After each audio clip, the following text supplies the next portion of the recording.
So, welcome into the Fourth and Whinges podcast with your co-host Mark and co-host Rob. Hello. This is the pilot episode of the Fourth and Whinges podcast, which has come about basically twofold, really. A bit of a gap in the weekends now that the football's over, lockdown and all of that, and we thought it would be a good idea to just get together and chat about some football, catch up. But then we thought, why not record it and see if anybody actually cares about what we say and wants to listen to what we say. So here we are. As I say, I'm Mark. A little bit of an introduction into me in terms of how I got into football. And when we say football, I guess we should clarify that this is American football, not Soccer. soccer. American football. I'm a big, massive fan. I've been into the NFL for probably, 15 years, 20 years is it now, something like that. I'm a Kansas City Chiefs fan, so I've had many years of downtime listening and watching to American football, but obviously it's come good in the last few years. I'm not a glory supporter. I did get myself over to Kansas City back in 2010. I think I went with a friend of ours, so I'm a Kansas City Chiefs fan. Like college football as well. Watch a lot of college football, ever since the NFL kind of hit back on Sky is when I picked it back up again. Now I'm a Game Pass subscriber and YouTube follower and all the rest of it. So yeah, love it. And as I said, the Chiefs are my team. So there'll be quite a bit of Chiefs focus from me, I guess, as we talk about things. But don't want to make it all about obviously the teams that we follow. It's a general NFL, college football, American football podcast, and that's what we'll be talking about. So my name is Rob. I have no such fortune to support a decent team. I support the Jacksonville Jaguars, or Jaguars, as they're also known. Yeah. So I've not been into the NFL for quite as long as Mark, probably since about maybe 10 years. I am also not a glory supporter. I went over to Jacksonville in 2012, watched us play the Bengals. We got absolutely destroyed. It was in the dark days of, I think Blaine Gabbert was starting at quarterback, and it was, it wasn't a lot of fun, to be honest. I think the best thing about that game was the mascot, to be fair, doing all his aerobics and jumping off things. Since about probably 2012, I kind of largely got into it. A bit more, actually, when you started that fantasy football league, actually, Mark, to be fair, and played that the first season, ridiculously managed to win it. I think it's happened since. Zach Stacey was my big waiver wire pickup that year for the St. Louis Rams when they were still in St. Louis and everything. And I don't know. Yeah, just thoroughly enjoy it. Like Mark says, watch all the games on Sky. Try and watch a bit of college football. Follow quite a lot of podcasts. That's about it, really. That said, I, like you just said there, I listen to quite a lot of podcasts, and I think that's kind of really where my desire to kind of do this came from. It's you're listening to all these different podcasts, and there's a lot of them that I listen to, and I share kind of a lot of their ideas, and that's where some of my ideas come from. But then there's some other people out there that I just really can't get on board with some of the things that they say, and I thought, everyone's got an opinion, and why not just kind of get together and kind of talk about it, really? And that's kind of where it's come from. So whether we get no listeners or, many listeners, it's not really about that. For me, it's just about kind of us catching up and talking football. And then if somebody else can get some kind of enjoyment or information out of it, then great. That's kind of how I see it. Yeah, I will be shamelessly ripping off ideas from the Around the NFL podcast. Full disclosure. Yeah, well, mine's is I'm a big PFF fan, so Pro Football Focus. So I like the stats side of things, and that's very much how I think about things. It's a lot more kind of statistically driven in terms of kind of how I think teams should be being run, and the decisions that some people should make. So I think a lot of things that you probably hear me say will relate to that, and may not be your typical kind of fan theory, because as I do like looking at it from a statistical point of view and a kind of that side of things. So yes, that's kind of where the podcast idea came from, and then we thought for this first podcast that we'd kind of get our reactions around some of the early free agency stuff. Obviously, we've been in free agency for what, a week, 10 days now, something like that. I think free agency's been open. You know, as per usual, there's the first day, first 24 hours, 48 hours, it's kind of crazy, and then it settles down, and we're kind of into that now.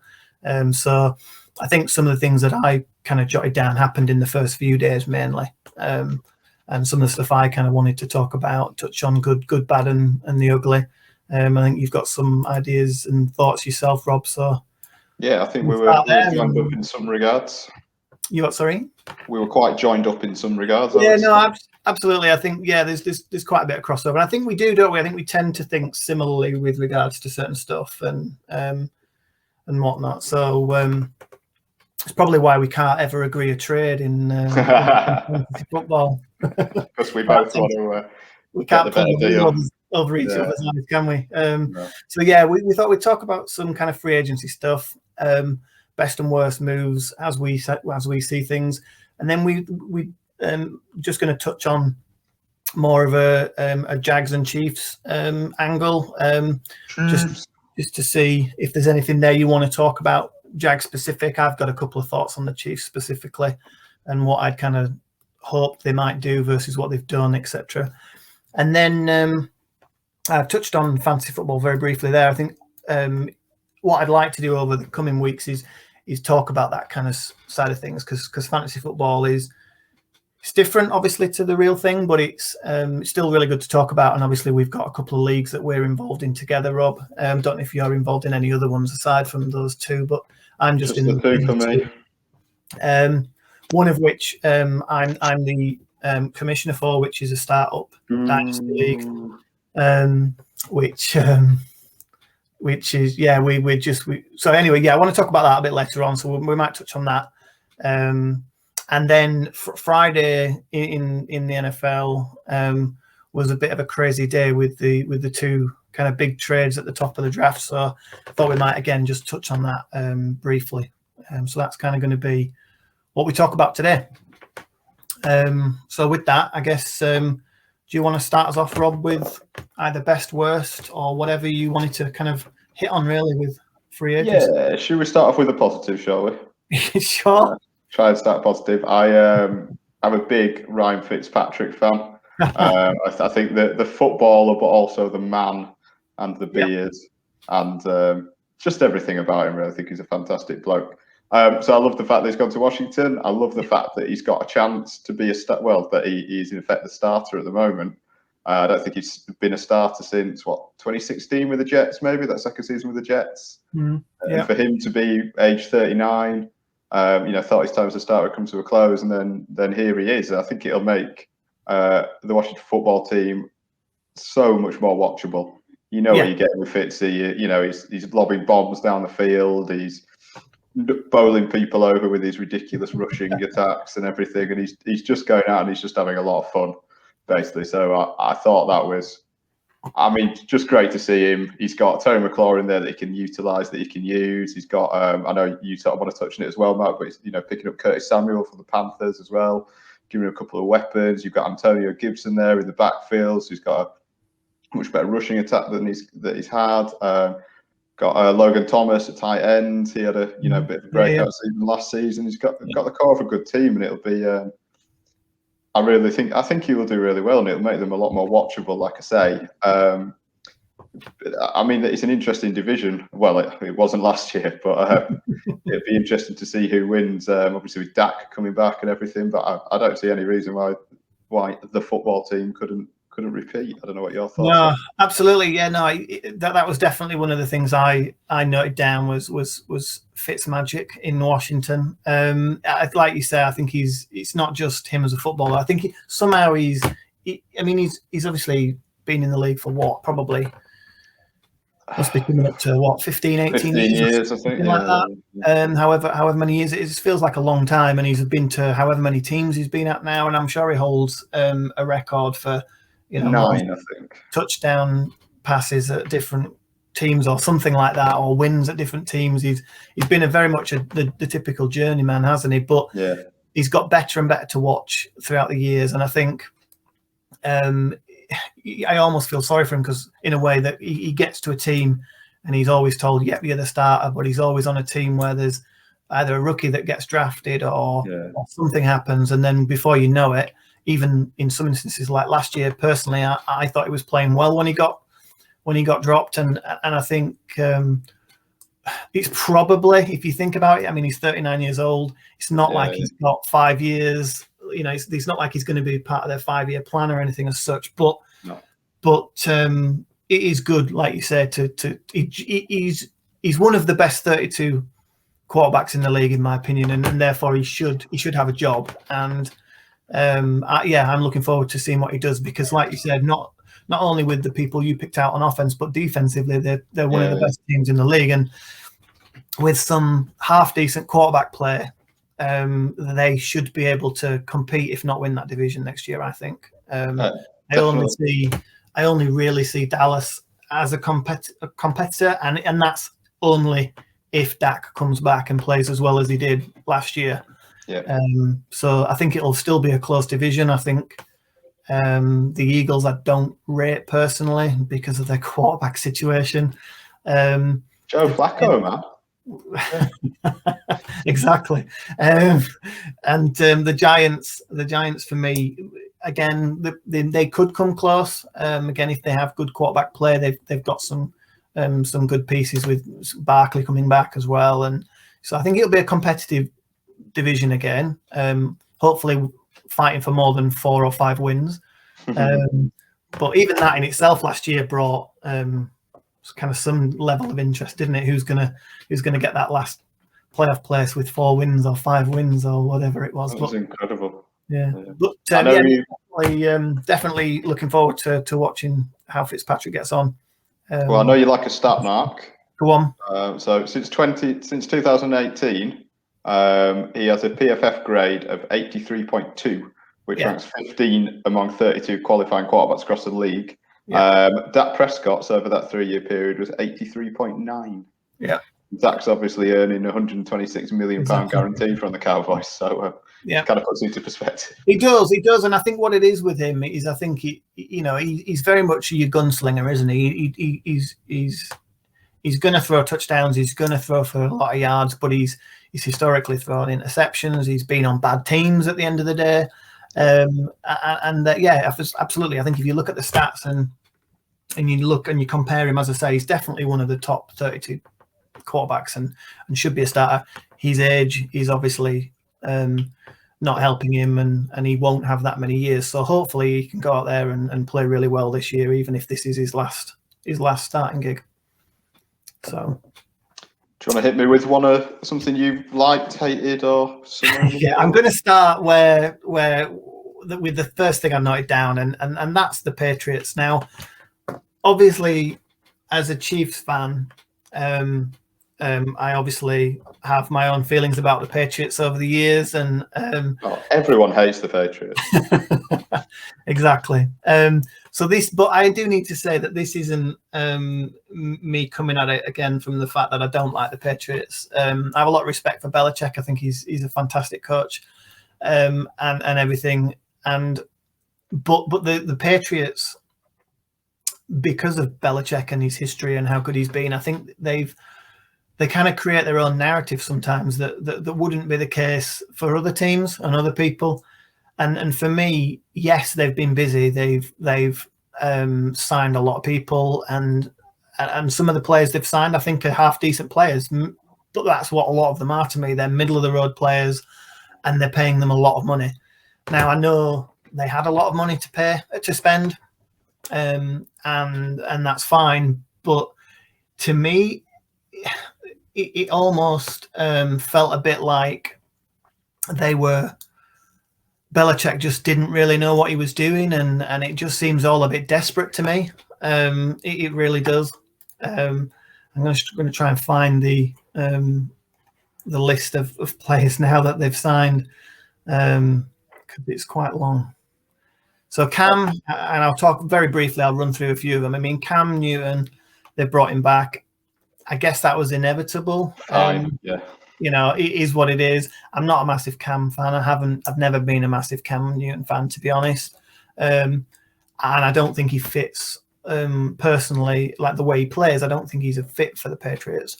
But I think as a person, I think Belichick seemingly likes him. Yeah, they made him a team captain, didn't they, last year? Yeah, exactly. So I think he clearly does fit well with Belichick as a person, but as a player, I just don't see it. James White re-signing, fine. Nelson Aguilar, he's middle of the road wide receiver. Yeah, at best. Yeah, they gave him big money as well, didn't they? When you look at some of the other contracts around the league for wide receivers, crazy. Kendrick Bourne, again, 3 years, 22 million.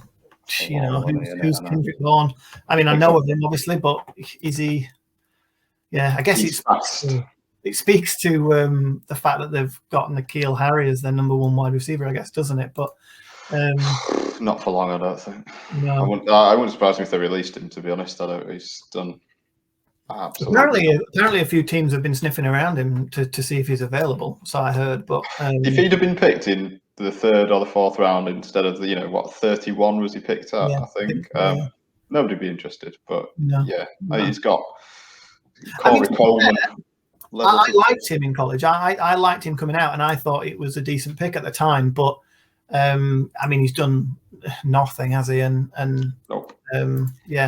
So I mean, I guess they did need to do something at wide receiver, and I don't necessarily think the moves are bad in terms of the players that they've signed. It's just the money that, for me, they scream of desperation, and it screams of they're not going to be there in 2 years, 3 years, which, I guess I don't know what they're building towards. I can't see what their plan is. That's what I'm struggling with what the Patriots have done.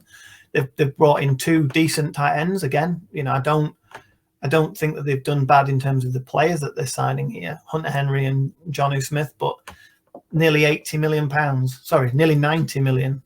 I'm worried about Hunter Henry's health. He very rarely plays a full 16 games, and Jonnu Smith has never gone over 500 receiving yards in any season. No. I mean, again, I think he's decent, and tight ends, top-notch tight ends are hard to come by. So I get it, and I know the fact that I can see the Patriots using a lot of 2 tight ends, with the fact that they'll be running the ball quite a bit and things like that. So I get it, but it's just so much money, and I don't know the amount of money they've spent. I don't know how much better they're going to be. I think it all goes back to the fact that they've drafted terribly over the past few years. And N'Keal Harry, terrible. They took Ryan Izzo and Devin Asiasi in the 3rd round last year at tight end and done absolutely nothing. I think Izzo gone to the Texans. These players that they've brought in just haven't done it for them, and now they've been. No, I think over the years, I think their draft strategy and the people that they've got scouting has been. It's been covered up, and it's been something that nobody has thought much about because they've been good, and because of Brady and Belichick, they've been able to get away with drafting poorly year on year on year, because free agents, they could go out and get some free agents for cheap because they were going to play the Patriots and they were going to probably be in a Super Bowl every year. And I think now what they're finding, or what they will find, is if they don't draft better, they're not going to be relevant again for a long time. And I think if they don't turn it around in the draft in the next couple of years, I can see Belichick I don't think he'll be here in 2 or 3 years if they continue to have kind of losing seasons the next couple of years. I think he'll just swan off into the sunset, retire, and that'll be the end of it, I think. So yeah, and again on defense, I mean they've signed a couple of good players. I really like the Devon Godshaw and Montrevious Adams, the two defensive tackles that they've signed. But again, the money for Godshaw anyway is a lot of money. It's 16 million over 2 years. And then Dietrich Wise, 4 years, 30 million. Just then Matt Judon, 4 years, 56 million. It's just so much money being thrown around. And as I say, I think they definitely needed to do something in terms of players. That roster was so depleted last year and it was so poor. I think inevitably they will be better this year, I think. But I still don't see them winning that division. It wouldn't surprise me if they came third in the AFC East this year. And I just don't know where they're going. Unless they draft a quarterback, which, by looking at my mock drafts that I've been doing, I'm convinced that they're going to take a quarterback in the first round. I don't know if there'll be one there for them to take at this point, to be honest, unless they trade up. Well, I'm going around to Mac Jones in the first. I'm going around to Mac Jones potentially at 8 to the Panthers at this point. It wouldn't surprise me. Anyway, we could talk about that later. Yeah, no, absolutely. So that's kind of my thoughts on the Patriots. I think they've got better, but I don't think they've got value for money in what they've done at all, and I don't see the strategy. Don't know where they're going with it. Throwing all this money at these kind of middle of the road players. So that was my first take, really. On a similar vein, I'd like to talk about the Bengals. Yeah. I think they've made some odd moves for me, really. So, for instance, Carl Lawson. Yeah. Went to the Jets. Good edge rusher. Had a good season last year. Been quite consistent. Probably just stepped up a bit last year. Had a career year and has parlayed that into a very good contract with the Jets. Yeah. And then, so the Bengals, rather than trying to keep Carl Lawson, have just signed Trey Hendrickson from the Saints. So you've lost one pass rusher, you've brought in another pass rusher.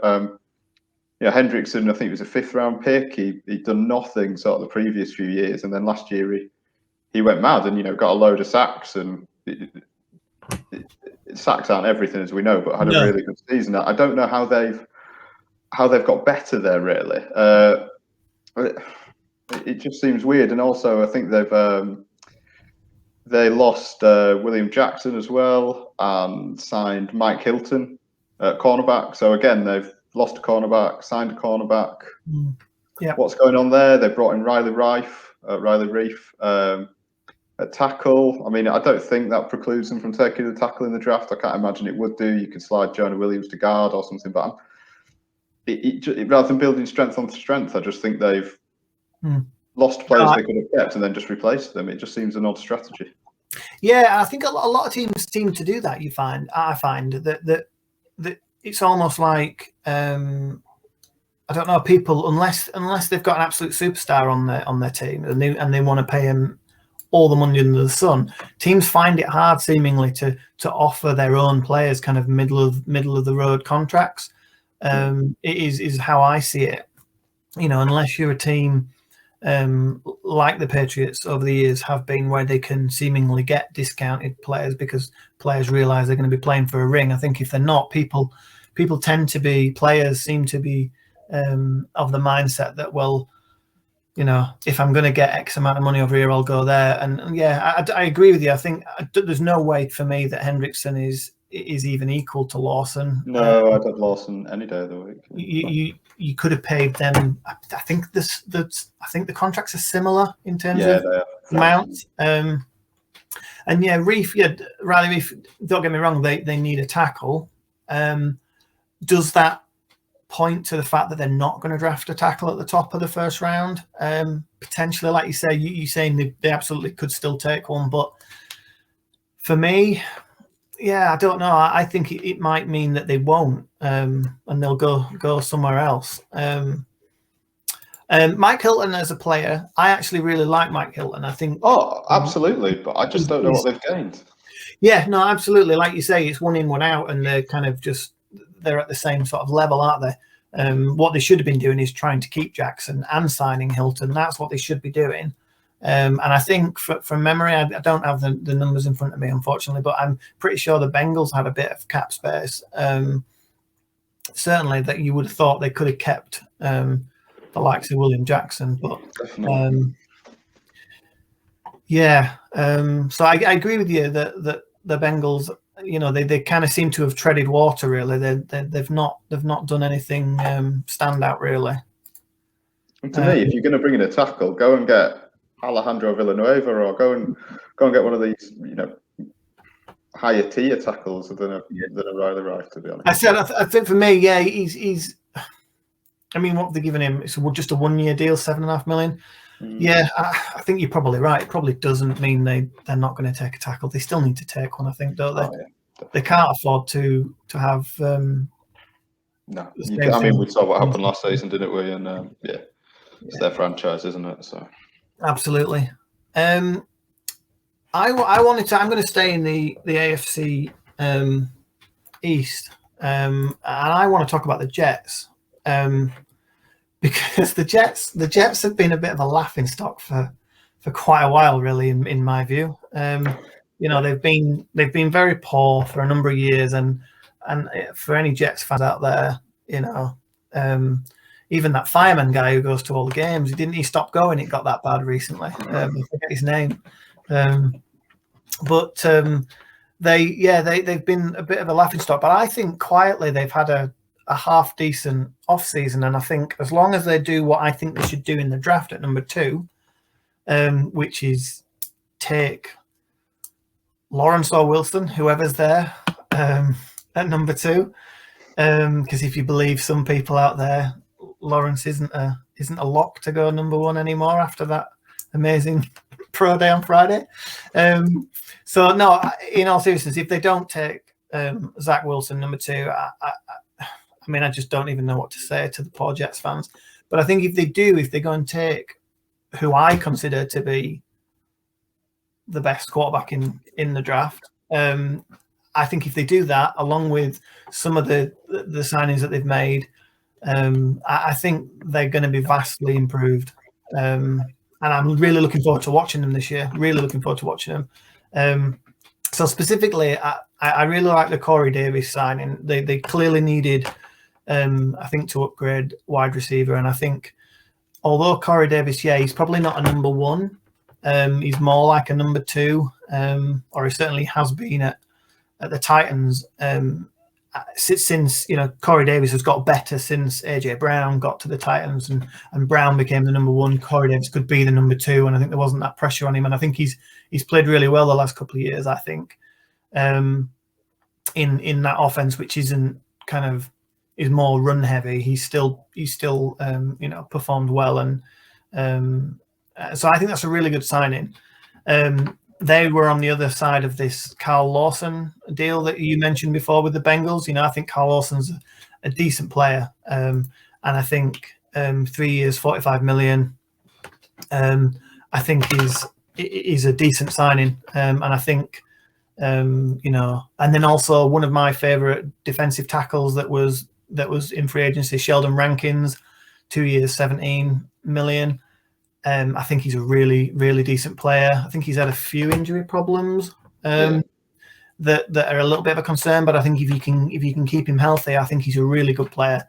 They did what they had to do, which was keep Marcus May by hook or by crook. I think he's one of the best safeties in the league. They managed to slap the franchise tag on him, and he's signed that, so he's definitely going to be here for another year, as I understand it. And then there's some other bits and pieces that, again, signings that I guess you need to make for maybe backup and things like that. But I think they've quietly done well. And I think, as I say, as long as they don't make the massive mistake of not drafting a quarterback number 2, then I think they will be considerably better this year. And I'm looking forward to watching the Jets, which I haven't said for a long, long time. You are a little bit in love with Zach Wilson, though. Well, not even a little bit. I'm not going to lie. Massively in love with Zach Wilson. I'm not going to lie. I am massively in love with Zach Wilson. To me, again, and you might think I'm crazy. People listening, if ever anybody does listen, they might think I'm crazy. But to me, I see, and I'm not saying that this is who they are, but when Patrick Mahomes was drafted, when he was coming out that year, I said to you, he reminds me, I don't think he is, but he reminds me of Aaron Rodgers. I saw a lot of Aaron Rodgers in Patrick Mahomes in college. You did, to be fair. I will back you up on that. And I was massively surprised, and like I was like a child at Christmas when we moved up and drafted him, and I just couldn't believe we'd done that. And obviously, look what's happened now. Again, he's all right, isn't he? He's not bad. he's okay. He's okay. But for me, I see the same thing when I watch Zach Wilson, and I've watched a lot of his tape, and I have the same feelings and the same thoughts of him as I did about Mahomes at the time coming out. And he's so, yeah. I'm not saying they are the same player and he's going to be as good as Mahomes. Of course, you just can't guarantee that. But as a prospect, that's who he reminds me of, and he's so exciting to watch. And yeah, I think he's the best quarterback in the draft. People will say he's a bit of a one year wonder. Yes, I agree. Lawrence, in high school all the way through college, he's been fantastic. He should probably be the number one pick. But in terms of just who do I want to watch and who gets me excited watching quarterback play, and who's for me got the highest ceiling, to me it's Zach Wilson. Yeah, we shall see. Well, let's listen to this again in sort of 5 years' time, and let's see what happened. Listen to it again in 8 months' time when the Jets take him and make him look appalling. When the Panthers trade up to 2 and the Jets take Penei Sewell at 8 or something. So yeah, anything else good or bad? I will call out my favourite move of free agency, if that's all right. Favourite by far. It was the New Orleans Saints signing Taysom Hill to a 4-year, $140 million deal. Do you know the only other quarterback to sign a 4-year, $140 million, $400 million, I can't say pound, contract, Mark? Go on.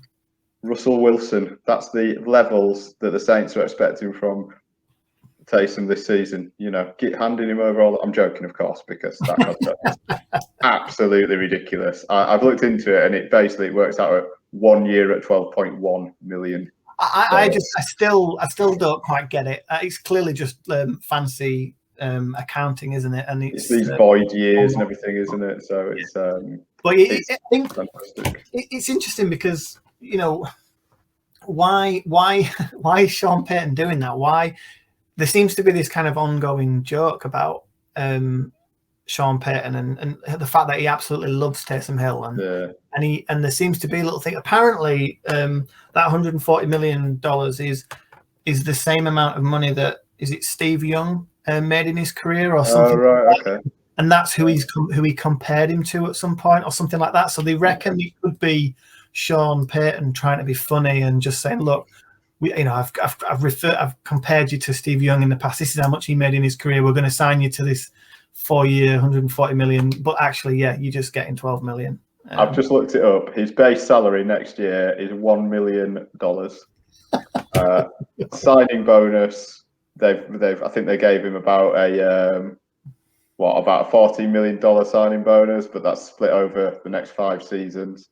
And then he's got a roster bonus of $1.5 million next season. So in theory, it's even lower than 12 million. But I just thought it was fantastic. If you looked at that Adam Schefter tweet the second it came out and all the replies to it, they were amazing because nobody understood what the hell. And I honestly think that's it. I think Sean Payton was just having a laugh. I think it is, and it's certainly got people talking. Definitely, that's for sure. Anything else you want to call out? Yeah, well, in typical fashion, the name of the podcast is Fourth and Whinges, and I'm going to have another whinge. I'm going to do some more negatives. The poor Texans. Again, similarly to kind of the Jets, they've been I think they're going to take over from the Jets this year in being sort of this franchise. It's just like, what on earth are you doing? It's obviously started with you're gonna have to. I'm rubbish with names. The old head coach of the Bill O'Brien. Bill O'Brien. So Bill O'Brien and his crazy move, crazy trading and dealings with Hopkins and David Johnson and the like, I think is where it really started, and they've just gone downhill from there. And this season they've signed, it's something ridiculous, isn't it? Like 30 players, or there's been 30 roster moves, I think it is, or 35 roster moves coming in and going out. And unlike with the Patriots, who have thrown a lot of money at some kind of middle of the road guys, the Texans seem to have thrown a lot of money at people who aren't even middle of the road. And it's almost like they've said, we know you're not going to be starting, but you're still going to make up the 53-man roster, and we need a change of character and we need a change of personnel. And it's kind of like out with everybody that if you're not an absolute, world-class player who we want to keep, and who wants to be here, then we're going to let you go and we're going to bring in totally fresh people and we are starting again. So I guess from that point of view, it's not necessarily a bad tactic, but just some of the people that they've signed. I mean, Mark Ingram is way past it. Philip Lindsay, actually, I don't mind. I liked that. I thought, was it 1 year 3 million, 1 year 4 million or something? Philip Lindsay, yeah. 1 year 3.25 million. I don't know why the Broncos let him go, to be honest. They've never seemed to really rate him. Yeah. I'd have rather let Melvin Gordon go. Anyway, this is about the Texans, but that was one I did like. Again, he's probably one of the better signings. Chris Connolly, ex-Chief. Ex-Jack. Not particularly great. Andre Roberts. How old is Andre Roberts these days? Yeah, how old is Andre Roberts? Alex Erickson, special teams punt returner. Dante Moncrief, like he was the 4th choice in India, I think. Yeah. And then the massive tight end duo of Pharaoh Brown and Ryan Izzo. It just goes on and on and on. And I'm looking down there thinking, yeah, Philip Lindsay is probably a decent signing, or is a decent signing. Desmond King, potentially, is a half decent signing. Hey, at least the franchise quarterback's set. They're sorted there, aren't they? Well, that's the one bit I was going to finish on, because they've obviously signed 2 quarterbacks. They've signed Ryan Finley, and Tyrod Taylor. Ryan Finley, God. However you say his name these days. But yeah, Ryan Finley, I liked him in college at North Carolina State. I liked him, and I thought he was a good player, and I was expecting him to come in and fight for a starting job. But obviously he's not done anything whilst at Cincinnati, and hasn't looked good, to be honest, when he's been on the field. So maybe he's not going to end up being anybody. But the fact that they've signed Ryan Finley, and the fact that they've signed Tyrod Taylor, and with everything that's going on with Deshaun Watson at the moment, with his court cases and things, and even outside of the court cases with him saying he's not going to play, they've obviously done what they needed to do, which is get some quarterbacks in, and I assume that Tyrod Taylor is the plan for this year, if things go how we expect them to do, and the Texans and Deshaun Watson doesn't start for them. But again, I just feel for the Texans fans. I really do. I think they're going to be the whipping boys in that division, and yeah, I worry for them. I don't see how they're going to turn it around. It's interesting that I listened to, like I said to you before, the PFF podcast, and one of the PFF podcasts do it's Sam Monson and what's the other guy's name? You're on here, mate. Steve Palazzolo, Sam Monson, who do one of the PFF podcasts, and they do one every year where we're going to fix every team in 5 minutes, and they go through all 32 teams in a podcast and spend 5 minutes on each, and they say what they should be doing, targeting in free agency, and what they should be looking to do in the draft, and within 5 minutes they're convinced that they've fixed that team, and they move on to the next team. and they spent 10 minutes on the Houston Texans, and then they're at the end of it, and they were like, we haven't fixed them. We clearly haven't fixed them, but we don't know how to fix them. They're in just a big mess, and that's kind of how I feel really about the Texans. I would agree. Yeah. Should we move on to our respective teams? Yeah, no, absolutely. You fire away and talk some Jags. Well, I promised you the other day a lot of chat on Chris Manhertz, who I'm very excited about, mainly because of his name. Yeah. I don't know what we're doing at tight end. I was hoping we'd go after Hunter Henry. To be fair, we've not had a decent tight end. I mean, we signed Demarius Thomas. Is he the tight end or was he the wide receiver? I always get them mixed up. I think he was a wide receiver at the. We signed the Broncos tight end a few years back, and I can't remember his name now. It's gone. And he did very little for us. So yeah, we could do with a decent tight end. At the minute we signed Chris Manhertz. I think he's going to be the blocking tight end. I was joking about being a big fan of this. I think we've got like James O'Shaughnessy is our sort of pass catching tight end. So I'm looking for us to target that in the draft potentially. I'm thinking hopefully. Maybe that's where you're going to go number one. Maybe. I do like Kyle Pitts, though. I do like Kyle Pitts. I'm thinking maybe Brevin Jordan or Pat Fryermouth or somebody of that ilk. Anyway, so I'd hope we would attach that. We've made some baffling signings, some reasonable signings, nothing to blow me out of the water. We added a bit of depth. Made a bit of a move at defensive tackle, so Robertson Harris, obviously bringing him in from Chicago, paid quite a bit of money from him, but he's been solid. We've been gashed by the run over the past couple of years, so that was a big area of need. Tyson Alualu, I thought that was a good signing. 2 years, $6 million. So not top of the market. I think he had other offers elsewhere, so I think he's a decent signing, strong signing. Coming back home as well, coming back to the Jags. Sort of in terms of the wide receivers, we signed Marvin Jones, who always sort of quite liked. Decent sort of, second fiddle, never going to be a number one, but fairly solid career. Marvin Jones. Philip Dorsett took a bit of a flyer on him. Thought that was a worthwhile signing. Pick him up, former first round pick of the Colts. Bit of a stretch the field slightly.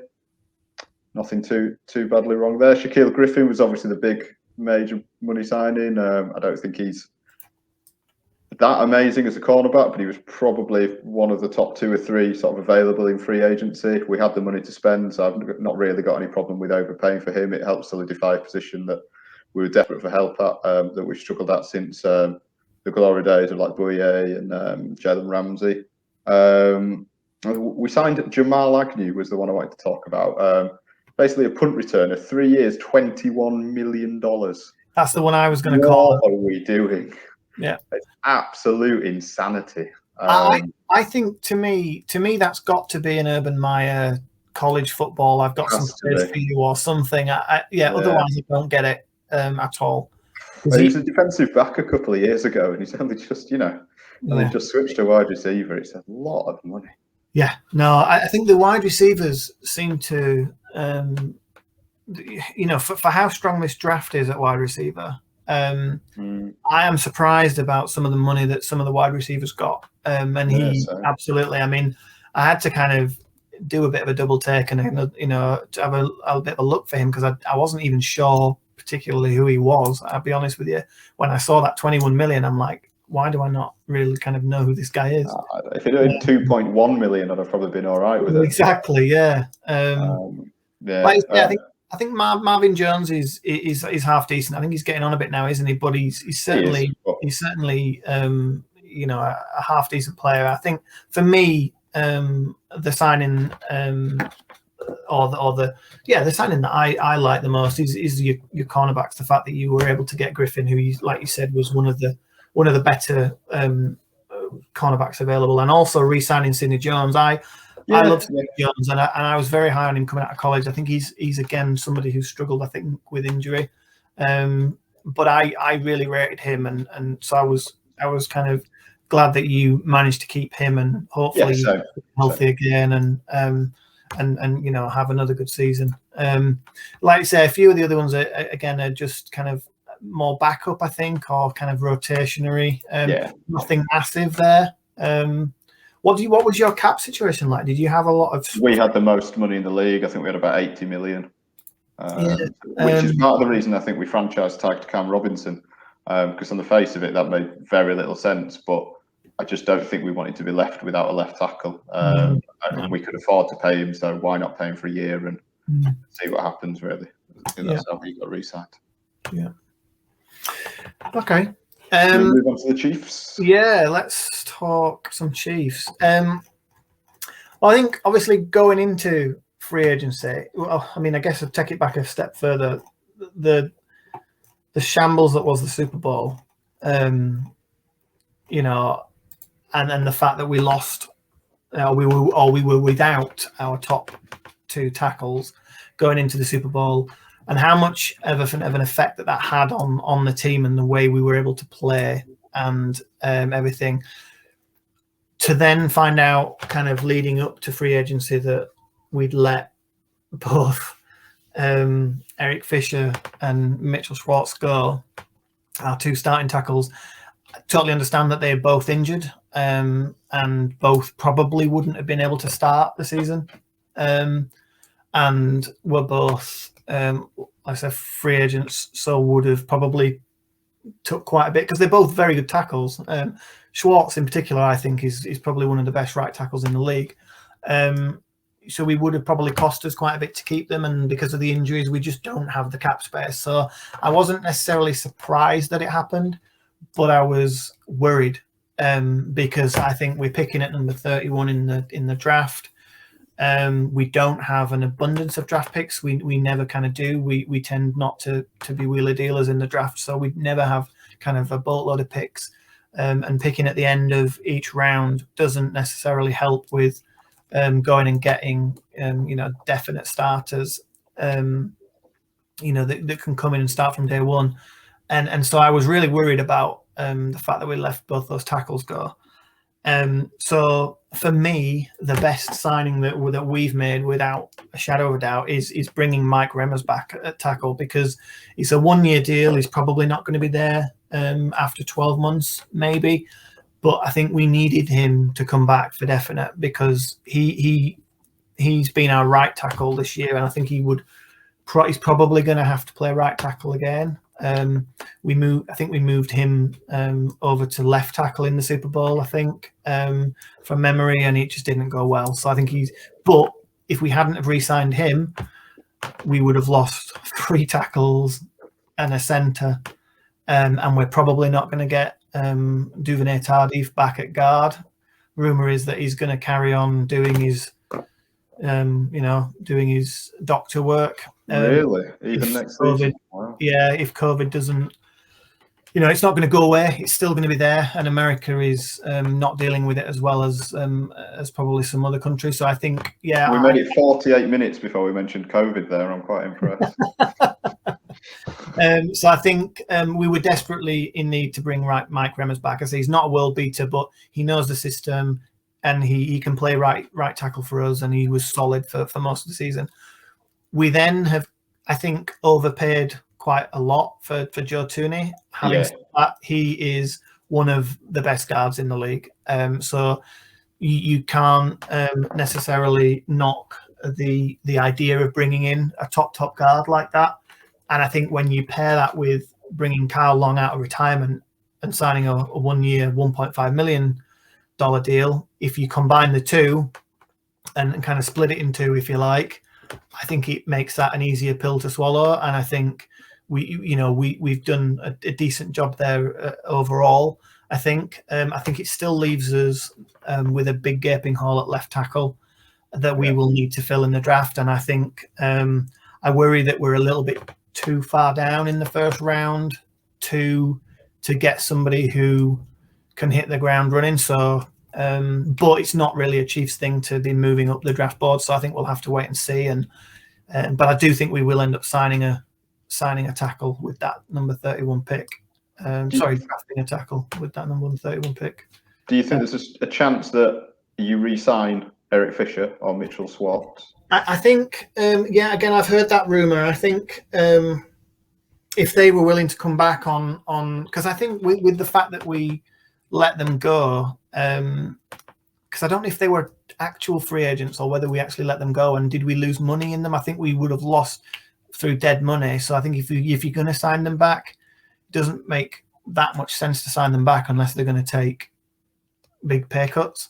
And I think personally, if they prove they're fit, I think both of those players would probably be able to find a job elsewhere quite easily. So I don't know. I don't really see it happening unless maybe it's partway through the year. If maybe they're not fully fit at the start of the year, and maybe a few games in or a couple of months in, maybe one of them gets fit and wants to come back, then maybe. But I don't really see that happening. I certainly wouldn't want to count on it happening. I think we have to go out and draft a tackle. And then we re-signed DeMarcus Robinson, who, he's a number 3, number 4 wide receiver. I don't mind the guy. I think he's okay. Yeah, good. Fair enough. He knows the system because by all accounts, I think the wide receiver position in Andy Reid's offense is quite difficult to learn. So I think the fact that he knows it and he's obviously played with Mahomes for a number of years is not necessarily a bad thing. I don't have an issue with that. And then Blake Bell at tight end is the other signing. And then we re-signed Taco Charlton, which again it's a nothing deal really. He's a backup defensive end for me. So yeah, no, we weren't that busy, but I knew that was going to be the case. We didn't have a lot of money, I think, but as I say, with Remmers, Carl Long, and Joe Tooney, I think we did enough on the O-line to kind of not make me too nervous going into the draft. So good. Yeah, so that's kind of the free agency talk, I guess. The other thing I wanted to touch on briefly, and I guess we can explore this in the weeks kind of coming up, but we touched on it briefly before about fantasy football and the fact that we're in a couple of leagues together.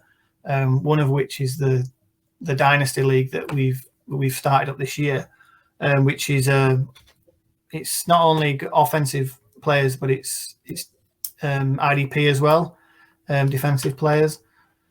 So we're starting that up, and we've done our main draft, if you like, where we've drafted from everybody that was in the league last year, and we've got the rookie draft coming the weekend after the main draft, I think it is. So sort of like 10 days after the main draft starts. I think it's safe to say that me and you have slightly different attacks on fantasy football in terms of how active we are with trades and things like that. You're very much the Dell boy of the two of us, aren't you? Love it. You like a good trade, a good deal. Whereas I'm very much, unless someone tripping themselves up and offering me something ridiculous, I don't tend to like much of that, much of the trading aspect. So I'm sat there with my original 6 picks in the draft, and I think you've got. I have one of my original picks. One of your original ones, yeah. In the 4th round, every other one has gone. So that's kind of what I say. We've got this Dynasty League, which I'd like to talk about in a bit more detail moving forward in the next few weeks. Certainly leading up to our draft and sort of after our draft, I think we'll probably cover it in a bit more detail around the rookie draft and where we went and such like. We can talk about your trades that you made trying to get up to get a certain individual. Which looked to have crashed and burned, so you've tried to trade back out again. We'd have been so happy together, but yeah, no, I'm quite happy with my business actually, as it's worked out. Yeah, we could dig into that in more detail. Yeah. I'm glad that I was able to trade back out of this. I was going to say, what you didn't do is you didn't sort of sit there and just have to deal with whoever was left. When you realised that the person you was trading up to get probably wasn't going to be available, you've been able to trade back out of there. Which is the main thing. I've got 3 firsts next year and 2 firsts in 2023 as well. So, and some additional I think an additional 3rd and an additional 4th. So I'll be coming up. I don't know where you're going to put all these draft picks. I know, that's my worry. That's why I've been kind of sending Isn't some trades out with draft picks attached, because I thought I don't know what to do with half. No, but, no. Yeah. But like you say, we'll get into that in a bit more detail moving forward. So I think we can finish on, if we like, because we've kind of run a little bit longer than I thought we would do. But I did just want to touch on Friday and the trades that happened on Friday. Where were you kind of when the news kind of started to come through? Because we've got a WhatsApp group, obviously, that ourselves and the rest of the fantasy football league guys are in. And when anything sort of happens, that seems to go a bit mental. And I think I looked and there was maybe 20 or so messages before I'd seen anything, actually, because I hadn't seen it sort of live. I was just settling down to watch the Messiah, Zach Wilson's pro day, sort of a couple of hours after it happened. I'd saved it for myself and I was going to go and watch it. And then WhatsApp just kind of started going crazy. And then I started reading through what happened and got myself online and had a look, and it was a little bit crazy. Yeah, I think I just finished work. I sat down on the sofa, and I actually got the notification through from Sleeper, so that's how I found it. Then I went to Twitter, saw the Schefter tweet, saw the Rappaport tweet, and it all blown up, hadn't it? I do love a pre-draft trade. Didn't think it'd be the Niners. I assumed it would be the Panthers that would be looking to do something along those lines. I think they'll be absolutely devastated by it. I mean, for me, Miami were the only trading partner for them. The Falcons aren't going to trade the pick to within the division. No. I don't know, where did you want to go? Do you want to do like a bit of a winners and losers, or just? Well, I don't know, really. Really, I mean, I guess I'm just kind of trying to bring up now. So as you know, I like a good mock draft, and I've done quite a few, and a bad one. And a bad one. The 6 that I've done previously. So basically what we had is, to kind of briefly summarize it, you had the first trade was the 49ers going from the 12th pick all the way up to number 3 with Miami, swapping with Miami. I haven't got the details of the kind of the other picks that they traded, but Miami doing what I think, I personally, what I don't think they should do. I've said this before. You know how I feel about Tua and the fact that I don't think he's the long-term solution there, and I don't think they should be. I thought they should have been picking a quarterback at number 3, personally, but they obviously think differently. And we'll have to see how that goes. But they've decided that, and they've traded out. I wasn't that surprised that it was the 49ers. I'd heard a lot of rumors that they were interested in going up for a quarterback. But I do agree that I was expecting Carolina to want it more. And I was expecting them to make something happen somehow. But obviously they weren't able to do that. So that was the first trade, which again, I wasn't surprised to happen. But then what I thought was really good on Miami's part was the fact that they didn't just say, we're trading out and then we're going to go down to 12 and we'll just pick at 12. They've clearly said to themselves, we're happy to go down to 12 and pick up the extra picks, but we don't want to pick there. There's somebody that we want, and so we're going to go back up. So they then traded back up with the Philadelphia Eagles and have moved back up to number 6. So they've clearly, in my mind, I think they think, like I do, that there's going to be 4 quarterbacks go. Yeah, it's going to mean Jamar Chase will be available, and I think that's who they would have taken at 3, and they've got him at 6, and they've got an extra first-round pick. So. Exactly. So I think there's no doubt that the Dolphins and the 49ers have both done well in these series of trades for me. The Eagles, again, for me, a lot of my beliefs, a lot of my thoughts come from quarterbacks and who is your quarterback and what are you doing at quarterback. And the Eagles, Jalen Hurts is not the answer at quarterback. He's just not. And so for me, they shouldn't be moving down in this draft. They should have been moving up. Now, apparently, I'd heard that they were looking to get up to number 2, or they're interested in Wilson, but they're not interested in Lance and Fields. Yeah. And I suppose if that's the case, and if you think that the Jets or that Wilson's going to be gone by number 3, then I guess they have done the right thing, because if they don't rate Fields and Lance enough, and they don't think it's worth moving up, then I guess they have done the right thing. But my view is that Lance and Fields are considerably better than Hurts, and unless they're gambling on having a really poor season and picking high next year, I don't know. I mean, they would have 3 first-rounders next year, assuming that Carson Wentz meets the stipulations in the trade, and I think that was just something like he plays 75% of the snaps. You would say that would happen. Yeah. But I know the quarterback class next year is nowhere near this year's. No, and that's what worries me on their part. I don't see where the solution's coming from them. But yeah, I guess we'll just have to wait and see. But I said for me, it must point to the fact that they don't rate Lance and Fields, and that Wilson and Lawrence were the 2 quarterbacks that they rated, and they knew they weren't going to be able to get either of them, so they've kind of moved down, and let's see what next year brings. So yeah, that was about it. I thought it was just a wild Friday. I think it wasn't what I was expecting. I mean, I guess you always get something always happens when the quarterbacks are in play, and you've got some decent quarterbacks in the draft. It's always it always can be a bit crazy, but it kind of caught me a bit by surprise. So I wanted to just kind of touch on that really.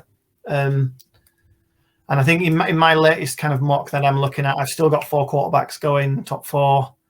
And like you say, for me, Miami are going to have the pick of the wide receivers at 6. Who do they want? They're going to probably have the pick if that's Jamar Chase, whether they want to pair Tua back up with Devontae Smith or Jalen Waddle.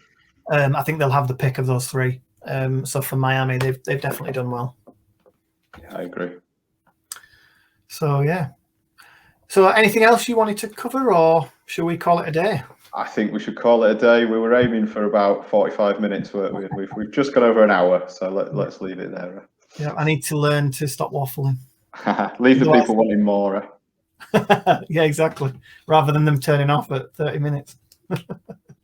Right. Well, that then I will call it a quit, and we'll see you again next week. Let's do it again next week. All right. That's one. Bye-bye. Goodbye.